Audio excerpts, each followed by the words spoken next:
Then I would go to the next speaker, which is Susanne Jaeggi, and we couldn't motivate her. She is on west side, U.S. West time, and that would be, I think it must be deep in the night, so we couldn't convince her to present this talk herself, so she recorded it for us.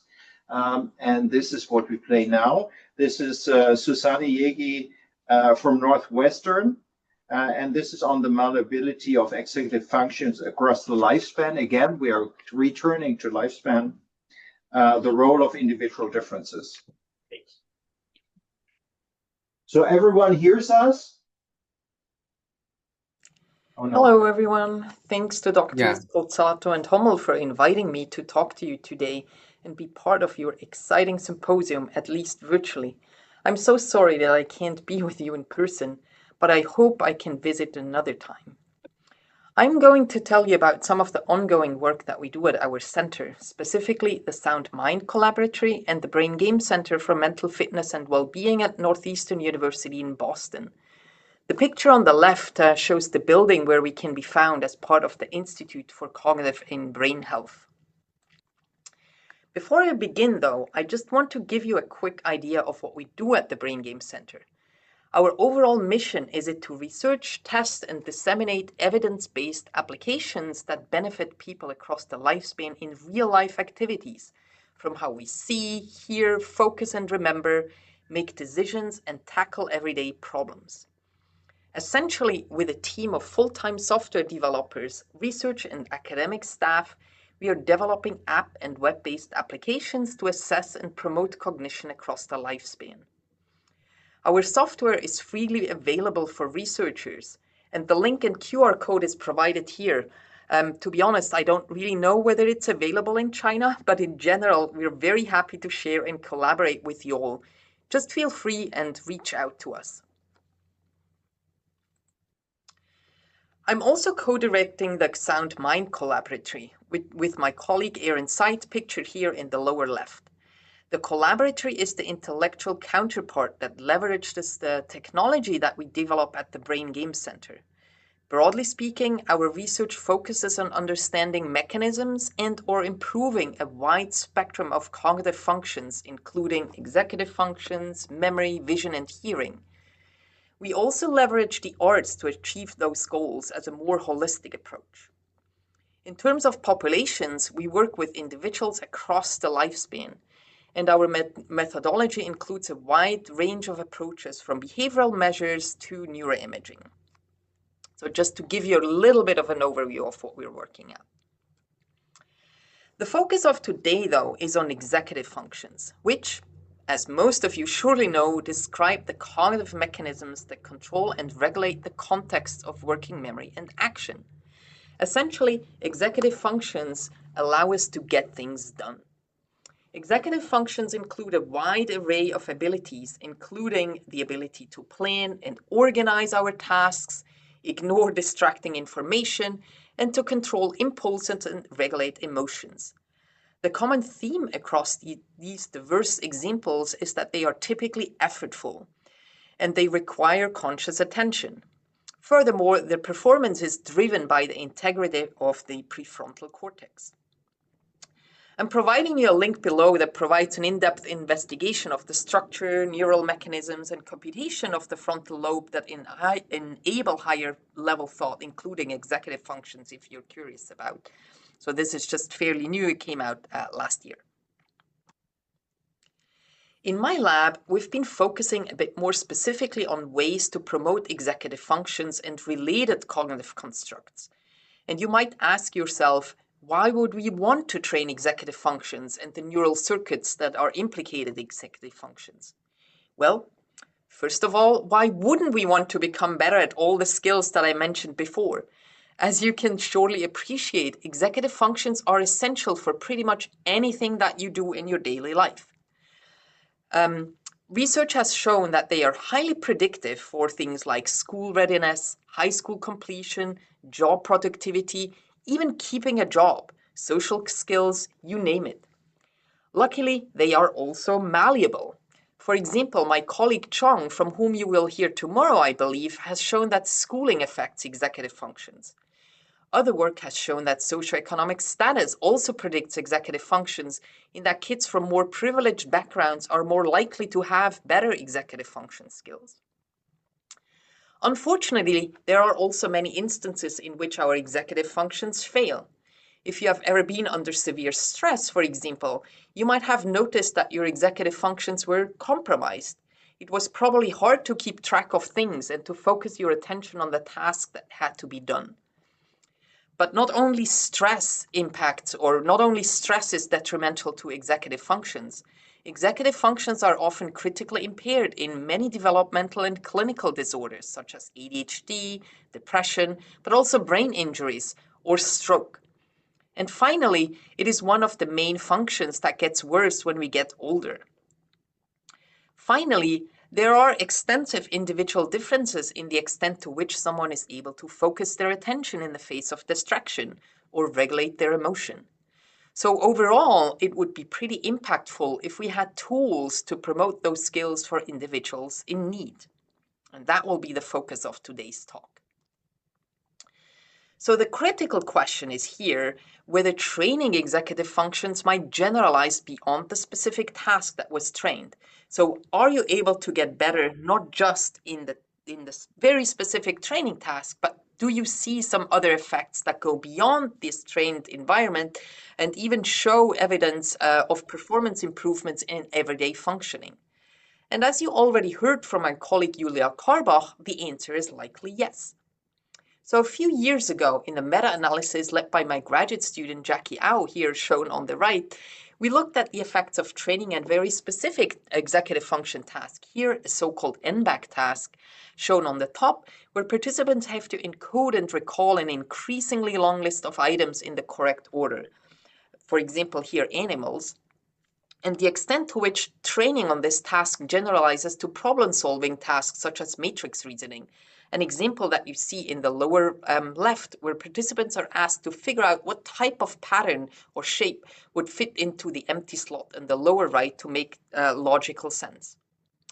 What we found is indeed training on some form of NBAC training, as shown in the blue bar, leads to improved performance in these types of reasoning measures. That is, participants who train on NBAC improve more than control groups shown here in red. However, the effects that we found across all these different studies that we summarized there were somewhat small, in the order of about 1/4 of a standard deviation. That said, this meta-analysis was focused on healthy young adults, so mostly college students, whom we expect to generally perform very well at this task to begin with, and thus even a small improvement could have a critical impact. Think, for example, about college admissions, where a few points, more or less, could make a big difference. That said, our results also highlight that there is a lot of variability.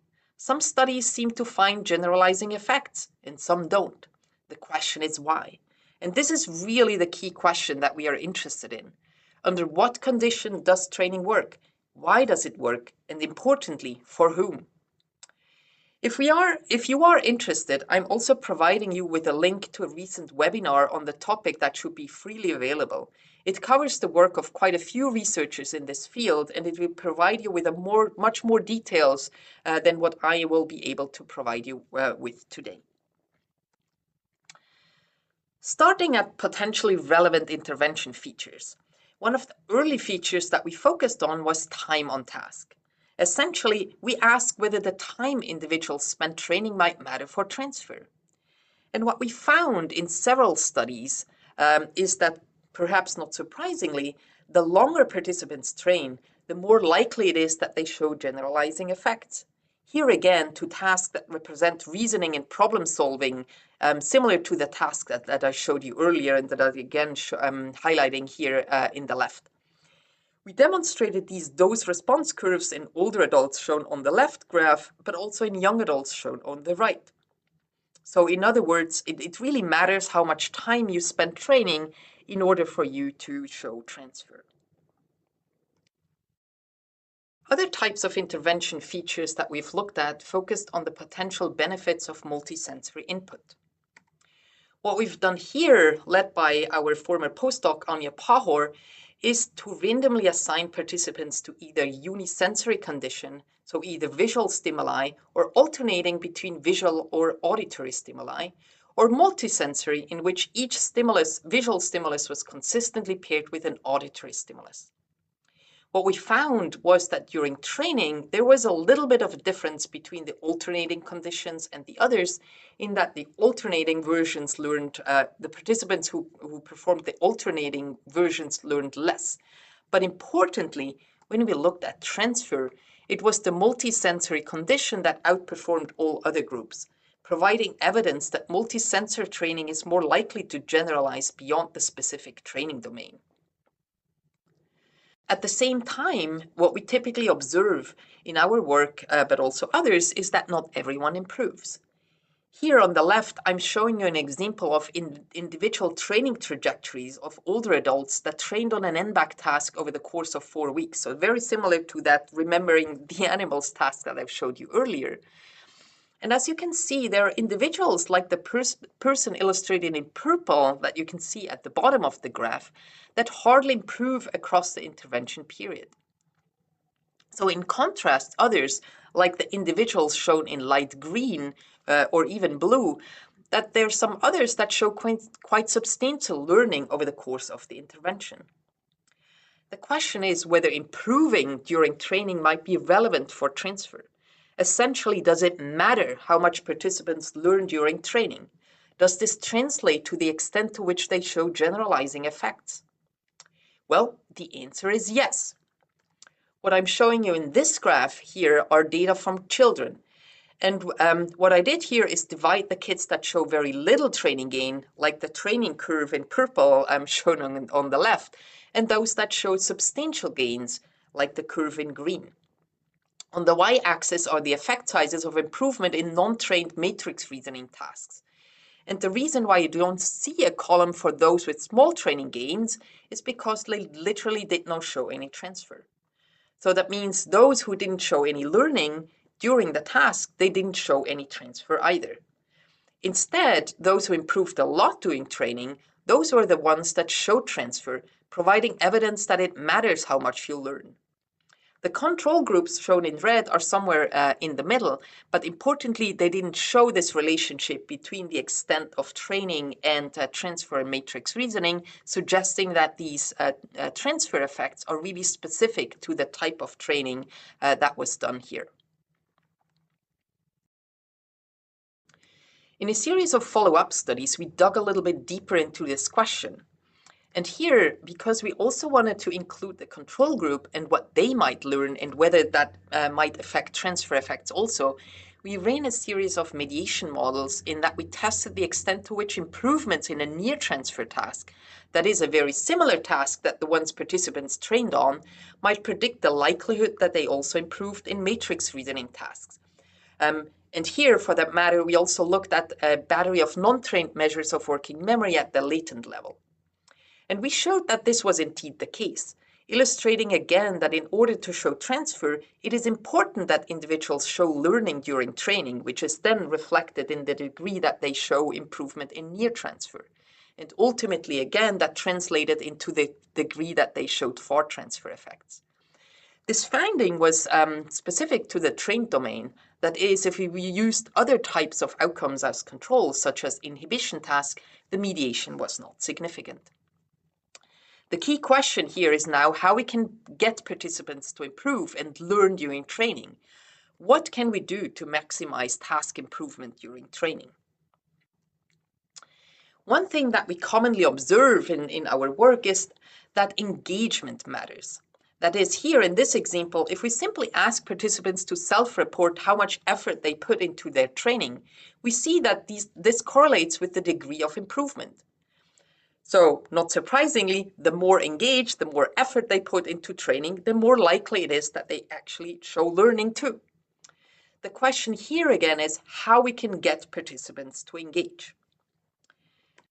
So one proposal or one solution to this conundrum is gamification. This has often been advertised as a means to promote learning in individuals across the lifespan. So in order to get at this, a few years ago with my colleague Ben Katz at the time, we conducted a study in which we implemented a wide range of different game-like motivational features. And we had several conditions. So one condition in which we threw a whole lot of different motivational features, levels and different themes and points and so on and so forth into one condition. So kids were exposed to all these features. And we compared that to a version in which they had no motivational features at all. So the task was very stripped down, no points, no levels, nothing.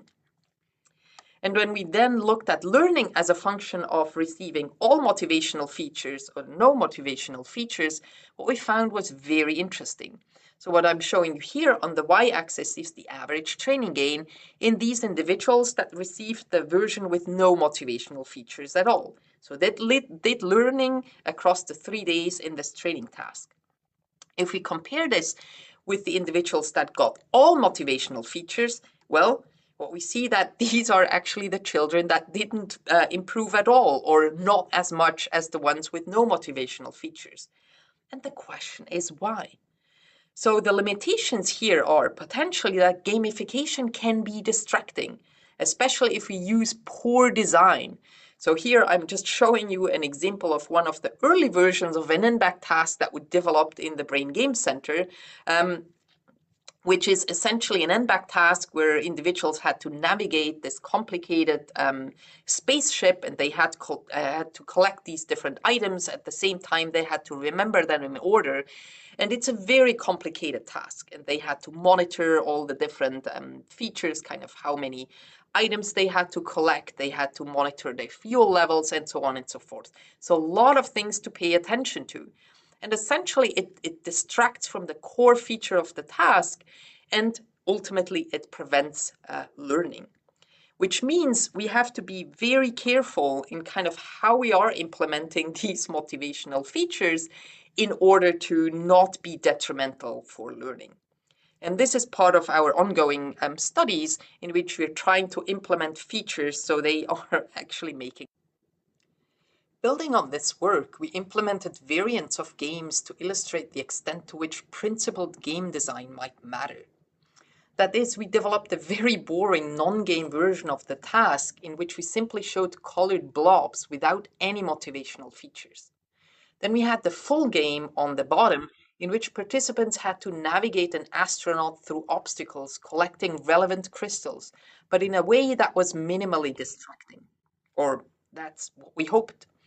The intermediate condition was what we called the skin condition, which consisted essentially of screenshots of the full games without the immersive character of the game. When we looked at training performance, we found that participants who trained with the full game showed the most improvement. But interestingly, it was the skin condition that showed the least learning, likely because the game-like features were not really relevant to the task and thus were distracting and prevented appropriate learning. Sense to participants. Even if we think we are doing a very good job in implementing gamified and motivational features, there still might be individual differences that might matter. So in this study that we just completed in older adults, we were interested whether the type of game, gamified or not, might impact transfer. And in particular, the extent to which individuals' level of inhibitory control at baseline might interact with the type of intervention. Based on what I've told you before, we hypothesized that individuals with relatively lower levels of inhibitory control might learn more from the non-game condition compared to the game condition. Again, because if you are suffering from lower levels of inhibitory control, you might be more likely to be distracted by the game-like condition. Instead, it might not matter that much for those with relatively higher inhibition control levels. And this is exactly what we found. Specifically, baseline levels of inhibitory control moderates transfer, suggesting that individuals with low baseline inhibitory control showed on the left, they showed more transfer to complex pain here as a transfer measure when assigned to the non-gamified NBAC training. And instead, for those with relatively higher levels of inhibitory control, it didn't make a difference. Other types of individual differences that seem to impact learning and transfer are participants' pre-existing motivational structures and beliefs about the potential benefits of training. So here we ask participants at the beginning of training whether they thought that their cognitive abilities are fixed or whether they might be malleable or amenable to training. And not surprisingly, it matters, both during training, but also in terms of transfer to reasoning. These findings have important implications. Specifically in our ongoing works, we are trying to capitalize on those findings and are hoping to strengthen some of these beliefs in order to maximize the outcome of training. So specifically, we are directly targeting those motivational structures by supplementing the executive function trainings with coaching sessions, in which we work on participants' so-called metacognitive thinking styles, attributions, and persistence with the overall goal to maximize engagement. So for example, we work at attributions such as, can I get better at something if I train? How hard do I try if things are becoming difficult? What are my thinking patterns when I fail, etc.? And essentially, we find in older adults that this matters to some extent. So this executive function training that is supplemented by some of these coaching sessions shows some promise in improving some of the transfer outcomes. And we're doing very similar approaches now with adolescents with ADHD, but also another round of older adults that are exposed to more expansive versions of these coaching sessions. Other approaches to maximize the outcome of training is inspired by the conceptualization of the finger trial, or most recently pointer studies that promote multimodal approaches that include not only mental stimulation, but also physical and social activities, nutrition, and other type of approaches which have shown promising effects, especially in older adults. And again, if you're interested in learning more about these, here is the latest report from the National Academies that talks a little bit more about the potential implications and impact of these types of multimodal approaches that I was just mentioning. Just to give you a little bit of a taste here too, so we're currently conducting work in which we are integrating executive function training in art-based activities in order to maximize participant buy-in, engagement, and ultimately we aim to improve the real-world benefits of our interventions. So this could be using dance or creative movement, music, visual arts, and so on and so forth. To give you a little bit of a teaser of that work, one of my graduate students, Masha Vodyanik, is using visual arts to promote spatial skills in older adults. And she's showing some promising effects in that we see improvements not only in cognitive skills, but also in well-being and quality of life. This is ultimately what we want. So that is very exciting to us. Stay tuned for more work in that domain. So to close out, our work over the years has shown that there is certainly not one size fits all when it comes to interventions. And thus, personalized training or precision medicine is what I put my resources and my energy on. But precision medicine really starts at the measurement level. We should focus on understanding participants' strengths and needs and capitalize on the former, along with measuring real-world behavior that also includes quality of life, which is very important to most of our participants. Then, as I showed you, the type of intervention and its features matter too. So interventions need to be designed with the individual in mind, and the design elements matter. So effectively, we should also ensure that design elements add rather than subtract. So what I was showing you with some of the gamification features. Then the support structures matter as well. So coaching, the engagement of social support, motivational frameworks, they can help people effectively engage with the interventions and that they can ultimately reap the benefits of the interventions in the intent that they were designed for. And finally, multi-component approaches that include not only cognitive training, but also physical exercise, lifestyle interventions, the arts, nutrition, etc., they all interact to produce the most positive outcomes. And with that, I would like to thank our funding agencies that allow us to do the work that we're so excited about. And I'm thanking you again for having me. Goodbye.